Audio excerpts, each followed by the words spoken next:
Roll up, dear. Roll up. Roll up. Roll up. Roll up. Because it's a Carnival of Monsters this week. Absolute Carnival of Monsters. Gee, I wonder what it's going to be about. If only there was someone who could tell me what this episode is about. Oh, yeah, man. that would be pretty helpful, honestly, probably. I didn't pay any attention That would this be time, really helpful. Sadly, I didn't pay any attention this time because I started hating it. It's fine. Oh, fuck. Oh, yeah. Well, what happened in it, dear? I just told you, I don't know. I didn't keep any notes or anything. I hated it all. Alright, well, we'll see you next episode then, I guess. Bye. So we see a rocket coming to land. It's a cargo shuttle, and two bald men are talking about how one must say one person something. I don't give a fuck. Meanwhile, a bunch of old other kinds of bald men grunt and pick up Christmas packages. There's also a woman and a man there. Their name is Shirna and something else, and they bought a... Shinron. I don't... No, her name is Shirna. Mm-hmm. And they brought, like, this weird scope thing, and, I lost my train of thought because I went to go change the permissions on the freaking Google Doc. Hold on. Shirna. There you go. Shirna. Yeah, I get that. I'm trying to find it in my notes. The first bald alien shows up, and the second ones get all scared. And then one tries to form a union, and then they kill it. And then we see a ship in the middle of the water. It's like an actual ship, like a ship. And... Ship.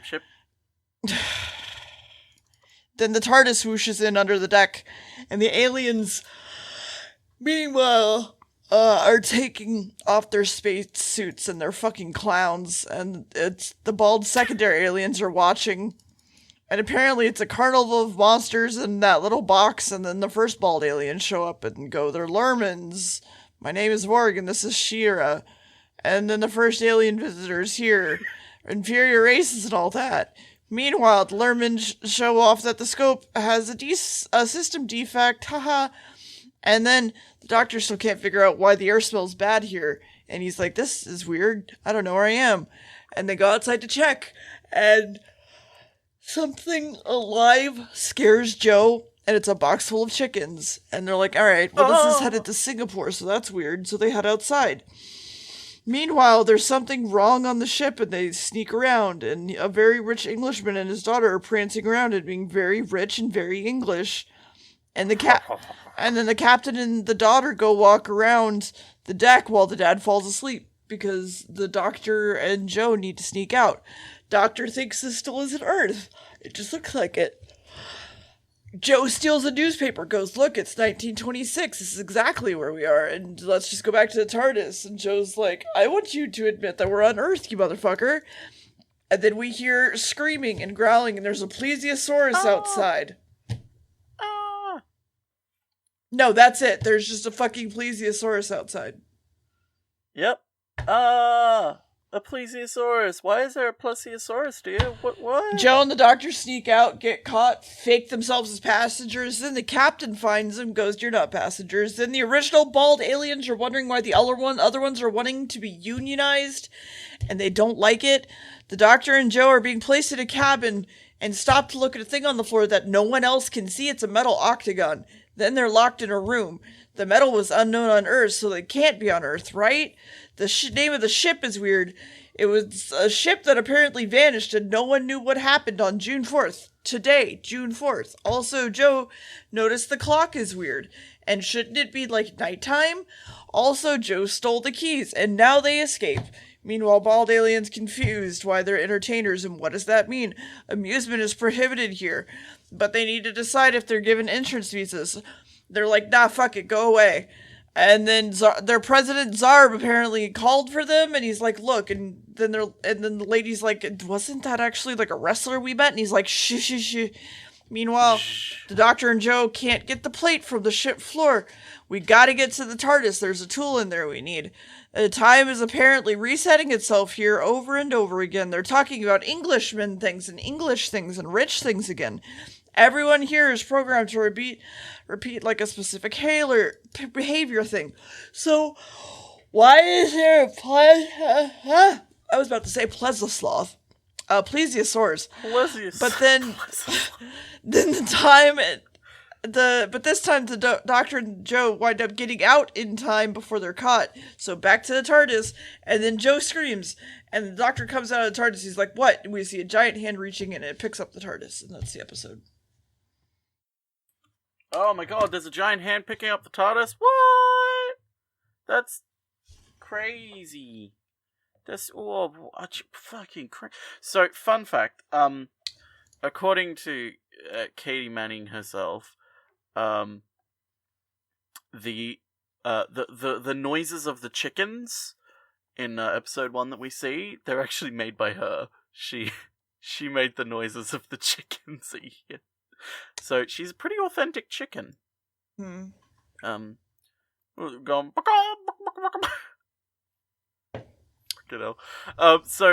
Also initially this episode was called Peep Show, but the script editor thought that would have lewd connotations, so they're like, we got to change it, because a peep show you think is not, you don't automatically think of one entertainment, you think of lewd and of voyeurism. Welcome to fucking BBC in the 70s. Or another working title was The Labyrinth, and the reason it was called The Labyrinth is because this episode was kind of made out of, like, trying to expedite filming and stuff. Basically, it was a manager episode. Barry Letts, the producer, had noticed a couple of potential side effects of the shift to making 2 episodes a fortnight that they were doing, and pre-filming a week ahead.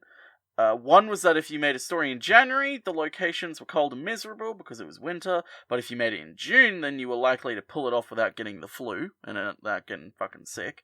But the other is that if you made all the actors do a lot in one bit of the story in one fortnight, you could pay them off and not have to bring them back a fortnight later.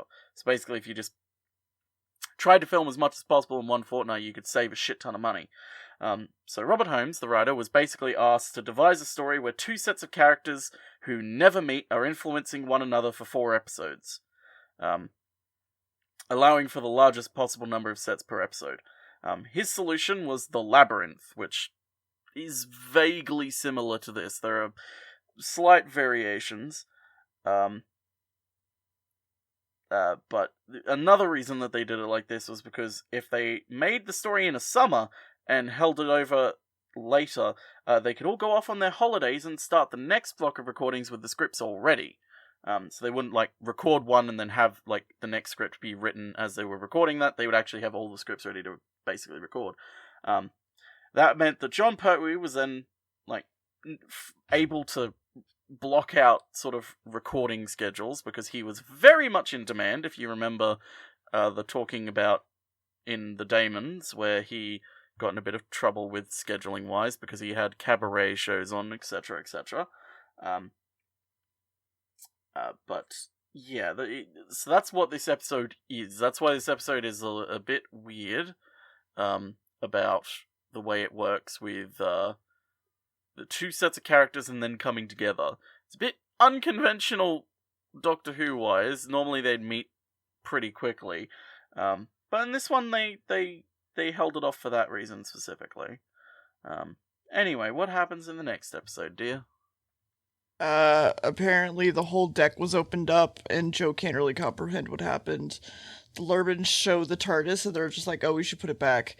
And then the Joe and Doctor listen to everyone continuing their loops for a while. The Lurmans asked how the scope machine is, asked how it works, and they see the ship people on the screen. And they're like, look, they're Tellurians. And then we see there's also these other things and these other things.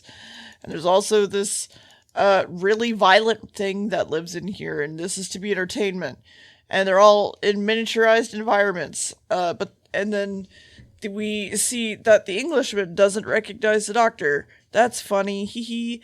And then the Lurmans pull a switch, and the captain suddenly becomes violent as fuck. And he's like, I'm gonna beat up the Doctor! And then the Doctor wins. And then they leave, and they get chased, and they get shot at, and then there's more running, and then they find that metal plate on the ground again, try to remove it. Doctor's nearly killed by a gun, then everyone's reset back. But Sherna mentions the Doctor and Joe are strangers, while the Joe and the Doctor find a shaft to climb in underneath the plate. And the Doctor goes, look, it's like a mechanism. That does a thing, and I just don't fucking care about these goddamn details that they're saying. And then the bald guy with tape runs up and rushes back to the Lurmans and says, look, this is a forgery. You didn't actually get his fucking signature. The other bald guy says he looks like he illegally transferred monsters here. Time to destroy it. And so the scope is being eradicated, and Joe and the Doctor are dying inside. But the scope's okay. It was shielded enough. The people inside are probably destroyed, though, right? And then we see that Joe and the Doctor are okay. And the Joe's like, it was probably the big people. And the Doctor's like, calm the fuck down, Joe. Then we see a Cyberman inside the scope, but it's fuzzy, so they try to fix it. Bald guys are arguing again and wish they had their army still, but the Lurmans have battle fleets, of course. So they have to be spies. Meanwhile, gotta be. Meanwhile, the Doctor and Joe are going in circles. Then the roof opens up and a giant knife thing comes in. Then a giant eyeball's looking at them. And he thinks he sees them, but he's like, I'm crazy. And then the bald guy now has the circus guy at gunpoint. But of course, there is no transmitter or anything for them to be spies with. But then they find the TARDIS and it starts growing normal sized. And they're like, what the fuck? And Lady realizes what's going on. And he's like, no, that's not what's going on. You're stupid, woman. And then circus guy goes, this is 100% escape proof. Meanwhile, Joe and the Doctor are escaping. But actually, they were headed into a weird cave which leads outside, and the Doctor isn't sure where they are. Meanwhile, the bald aliens are all arguing again, and the scope has another fault. This is where the Drashig things are, and they're violent carnivore things, apparently. Once they smelled their prey, there's no stopping them. And then one comes up out of the water and screams a lot, and that's the episode. Mm-hmm.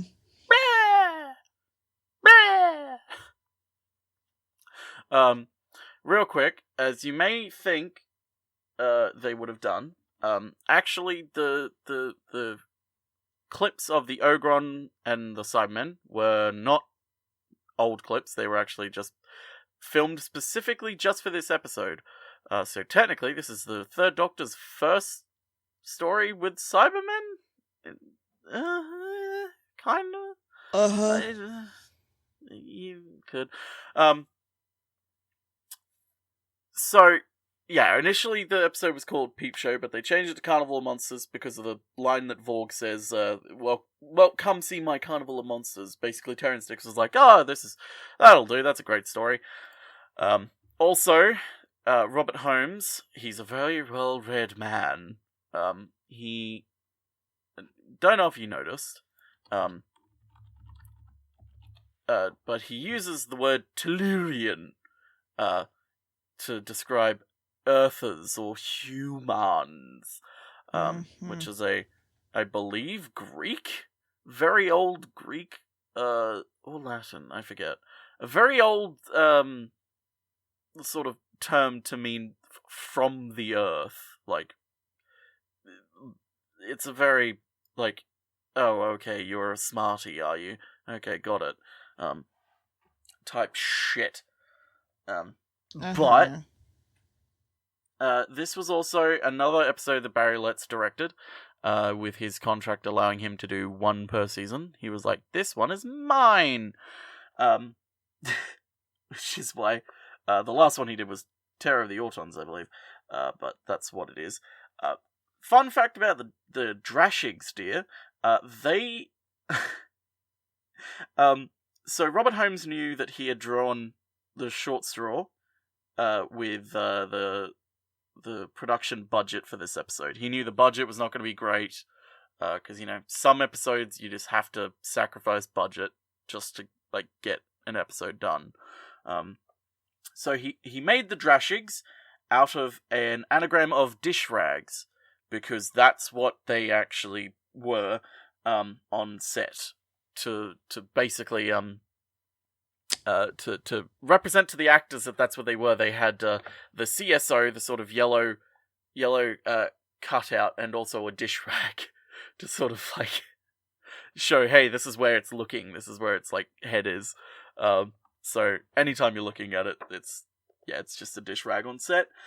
Because the actual Drashigs were filmed separately. Shock and horror, I know. As was the Plesiosaurus, because they were all hand puppets. I know I'm shocking you here that they weren't actually real monsters. They were hand puppets, but it's okay. We can deal with this. So another thing real quick. The RFA Robert Dundas doubled for the SS Bernice in this story. The ship spent the first part of the first day sort of traveling along a river, but was docked mainly during production. At one point, the shoot was interrupted, though, when it was discovered that an old brass ship's compass had disappeared. So, the ship itself was meant to be sort of scrapped. They were going to pull it apart. That's why they were able to film on the ship, because it was just basically, hey, this is a ship that we have that we're going to send it scrap. We can just use it real quick before we send it scrap. So an old brass ship's compass had disappeared. The culprit turned out to be John Pertwee, who had stolen it. So he's apparently said this story many different ways across conventions across the years. The most common that he kind of stuck to was that he mistakenly just believed that the compass was meant to be scrapped along with the Dundas, so it wouldn't be missed. But the truth was, it was actually meant to be auctioned off with other artifacts from the ship. So it was oh well, okay, fine, you can have it back. And he sort of embarrassingly gave it back. They also, supposedly, filming was interrupted at one point due to a bomb scare, although it turned out that the inciting ticking that was heard was an alarm clock that was in a bag belonging to one of the effects assistants. Lord knows why they were thought there was a bomb. Maybe there was something going on at the time. Who knows? We're not getting into it. All sorts of things could be going on. Yeah. What happened in the next episode, dear? That thing where an episode happened. Okay, well, I didn't see them, but it's following their scent. So it'll be at the cave when they get back. The bald aliens really want to use the snake things because they're because of the because of their small penises. But then the doctor is at the cave, and there's 3 of them now, and Joe is stuck in the mud, so the doctor uses something to make a bunch of explosions, kills some of them, maybe not really. They don't die. Everyone then decides they should save the doctor and Joe, so Carney Man sticks his hand in, and then they go for the cave. The doctor then realizes where they are and goes, look at this thing, should be banned. Why does it exist? I banned these things. They're bad. Meanwhile, the Lermans are worried about the thing escaping, and then they escape. And then, however, Bald Alien just wants to ship everyone away. Joe and the doctor run away fast, and then faster chasing, and then the scope has an error again, and the Drashigs escape.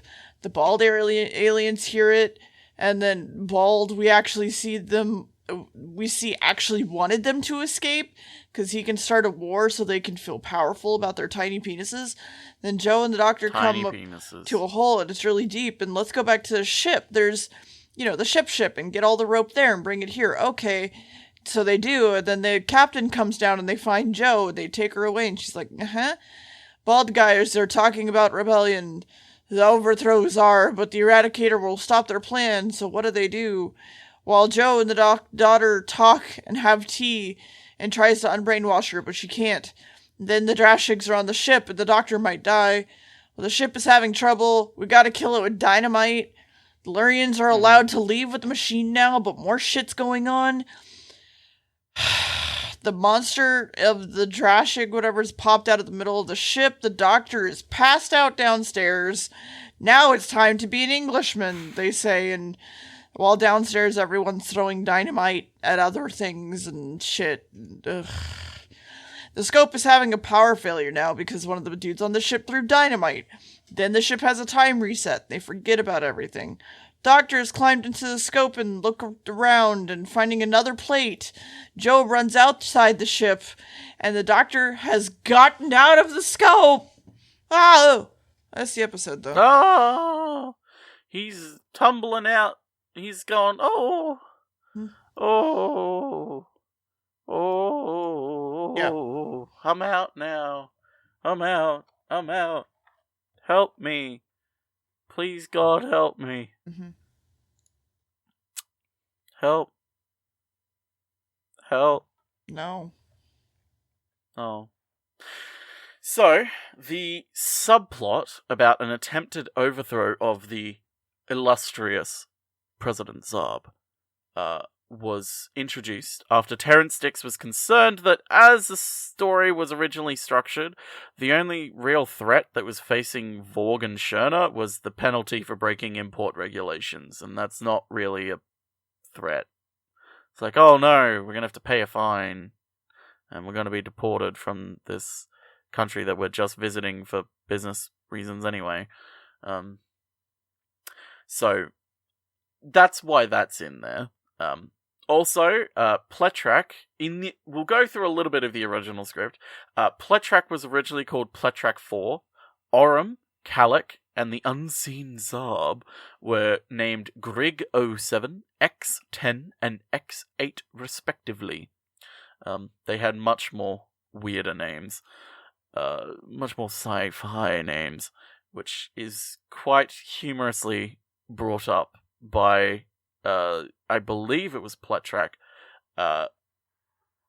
or it was, actually no, it was Kalik, who says that Vorg and Scherner have weird names, weird alien names. How weird of them.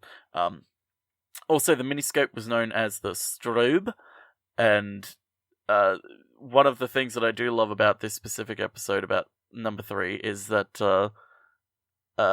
there is a bit in it where Joe, I believe it was episode 3, where Joe is essentially like, wait, are you telling me we're in something where people are just looking at us and watching us go through this torment?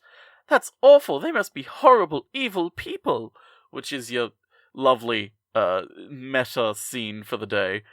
Of them going, ha ha, isn't it funny that people are watching this? Kind of weird that you're watching them run around and get hurt and everything. But this episode, also especially, this entire episode of Carnival of Monsters, they had to do a lot of editing to cut it down, because they had a lot of stuff in it, and they needed to cut some stuff. The original cliffhanger for part 3 was changed completely. Originally what it was the Doctor was meant to be dangling from a cliff. He was meant to be plummeting to his death, essentially, apparently to his death. But instead they changed it to him exiting the miniscope, and you can kind of see where it comes from, because there's a scene where the Doctor drops from the rope and you see a dead Drashig. That's where that Drashig was meant to come from. It was meant to follow him off a cliff and fall, but the cliffhanger was meant to be, oh, he's fallen off, but he got caught on his leg with some lovely rope that he pulled from the ship, thankfully. But that's what happened with that episode. It's such a lovely little episode with a lot of little actor sort of trivia in it. Scherner, her actress, was initially considered to be in the running to be Jo, before, Katie Manning came along and absolutely nailed it. Also, the actor who played Major Daly, the British man who's drinking nothing but scotch throughout the entire fucking episode, he was the one who initially persuaded John Pertwee to actually even go to play the Doctor. And Ian Marter, who played, oh god, I forget, he's not the captain. Dear's saying that he's the captain, but he actually isn't the captain. He's John Andrews, who's just an officer on on the crew, because one of the running jokes throughout the entire episode is him saying, "Well, we'll put you in here until the captain has time to see you," which the thing being the captain never has time. But Ian Marter was initially considered the role of Mike Yates, but scheduling conflicts led him to be unable to be that, so he couldn't be Mike Yates anymore. But he might come back soon as someone you may see. Important. Yeah, he may come back. Who knows? Also, Peter Halliday, who played Petrak, was in the invasion. He was Packer, who was Vaughn's security man. Packer. He also plays voices of aliens frequently and all sorts of other sorts of things. But yeah, a lot of close sort of connections in this one. But yeah, that's that. Probably the only other thing I could really say, or I'll let Dear wrap it up with the final episode, is that there was one shot that was recorded that they didn't use, and it's kind of a bit obvious why they didn't use it. It was a shot of a Drashig chewing up Calic. They deemed it probably too gory for kids, and probably would have looked exactly like a glove puppet eating an Action Man doll. So they were like, yeah, let's just not. So yeah, they were like, yeah, let's not even attempt that. It'll be cut even if we did it right. But yeah, they had to change so much, and cut a whole heap of things out. But also, real final quick bit. So Vorg speaks of, real quick, spoilers for the next episode.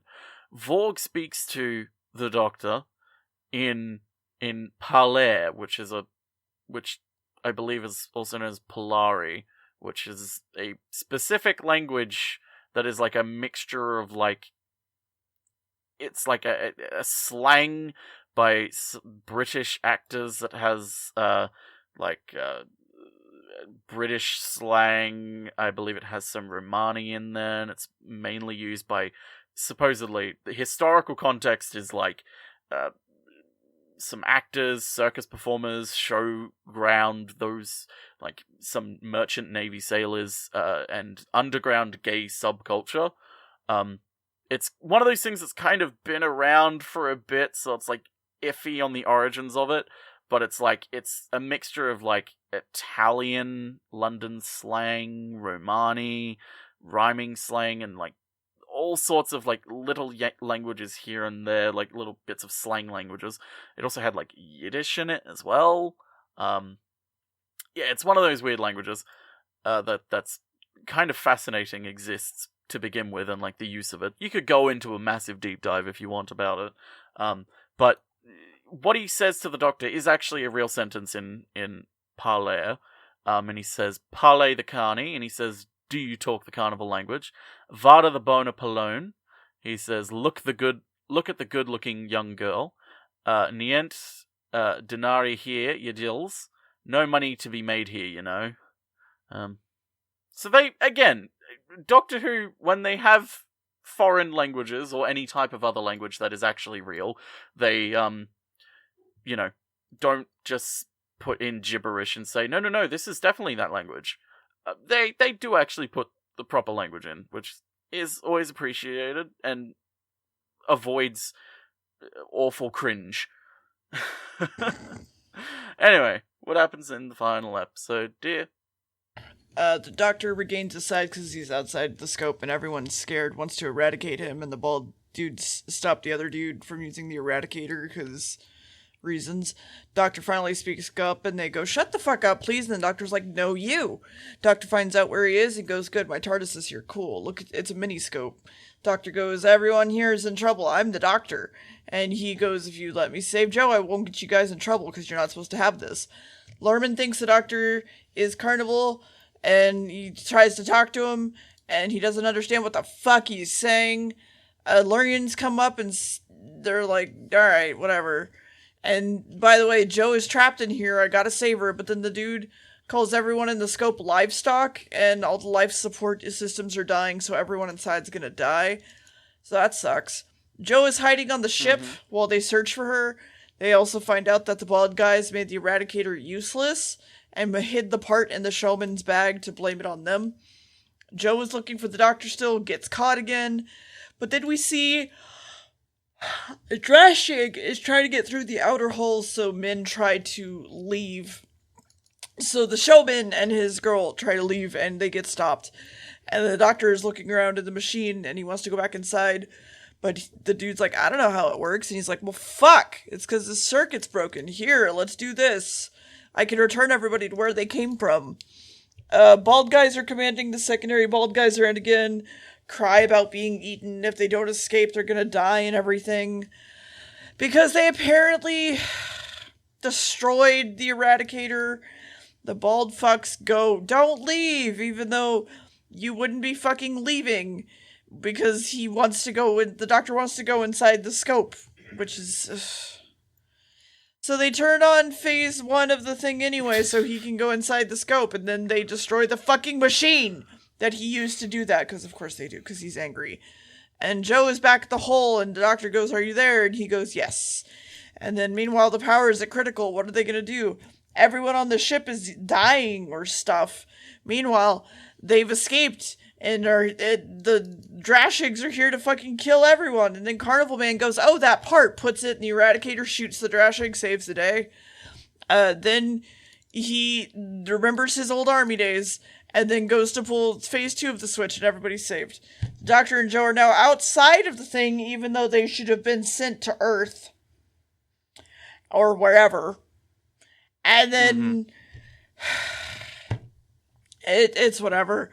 The ship is good now. They're still headed to Bombay, and in their time, or whatever the fuck, they made it.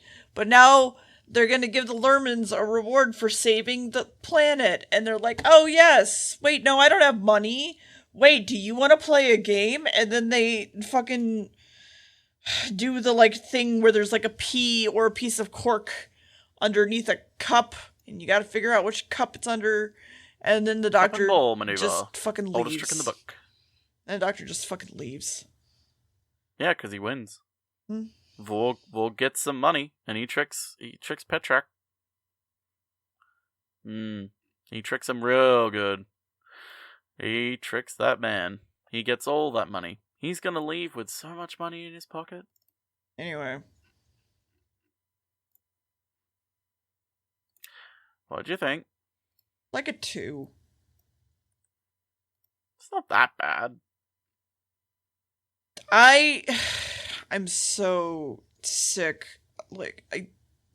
Current day and age is just murdering my opinion of certain things, and because I already deal with it enough in real life that I don't want to deal with it in shows. So no, I don't exactly want to rewatch this ever. Thank you. Yeah, whatever. That's the Carnival of Monsters. It's come and gone. I hope you liked it, because it's... I'm sure... Well, who knows, maybe Vorg and Shona might show up later on. Foreshadowing. Next, anyway. Frontier in Space. That's right. We're going to the frontier in space. How do you feel, dear, about a little something called escalating tensions between 2 planets? I don't know. Let's hope a war doesn't break out. Let me guess. The Frontier in Space. Called the War of something. No, it's called the Frontiers in Space. War. Frontier in Space. Frontier War.